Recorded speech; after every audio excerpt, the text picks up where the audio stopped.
down. Anybody ask for your opinion? We start with none other than Jaymo Msee. How dare you go on Facebook and say, and I quote, 25th 2024 was authentic and genuine maandamano with an impact.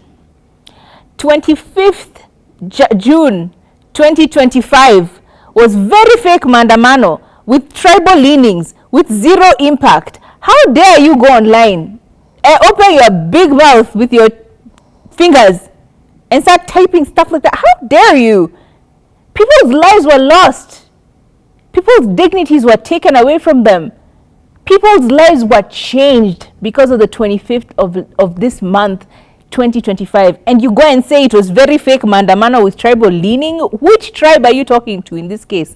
People came in numbers, regardless of tribe, regardless of who is standing next to you. We are all fighting injustice and police brutality. And you say fake? And that is exactly the sentiment that people echoed across his comment section. People came in numbers to just tell him what they thought about the nonsense that he was spewing. So much so that he had to shut down his comment sections, not just for that one video, but for many others that he'd actually posted before that. We all know Jaymo Msee as a content creator, funny guy. I think you should have let it end at that. You're a funny guy who creates comic videos. That's where you end it. Because when you start to really think about the way people think, it's very troubling. It's very problematic. It starts innately. As I'm saying, people innately are bad. People have horrible opinions and thoughts. They just never get a chance to put them out there. And when they do, you are very shocked and surprised at what kind of person this is. A father to a... let me tell you, crazy. Anyway, his sentiments... I had these accusations of tribal leaning. I'd seen Jugush, who was also on the street, saying, look, guys, anybody here cares what tribe I am. Everybody here is fighting for the same thing. We don't care whether you're Kikuyu, Meru, Kamba, Kalenjin, whatever your tribe, we are here fighting for the same thing. Nobody is...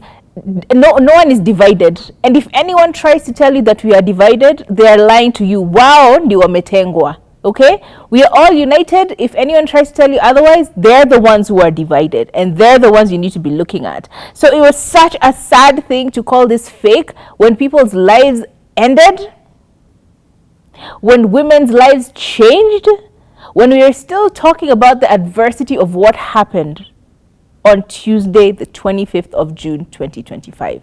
How dare you? How dare you, Jaymo Msee?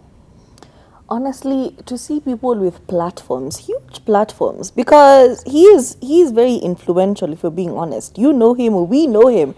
Everybody at some point has been impacted by his content. So for him to get on his platform and say, oh, driven by tribalism, like millennial, nini, like Gen Z are not even aware of tribalism. It's not that deep. The intermarriages that have happened, it is not that deep. Tribalism was in no way a factor in what happened. Here's the thing. As much as we're talking about police brutality and, you know, better economic standards, more accountability from our leaders, we do expect our influencers to also be accountable with their platforms. Absolutely. People who have been given great responsibility, great power have great responsibility. If you know that right now, because itana mkutano, wewe Jaymo, what unaweza show up, even 100, you also have great responsibility with the words you say, the things you put out.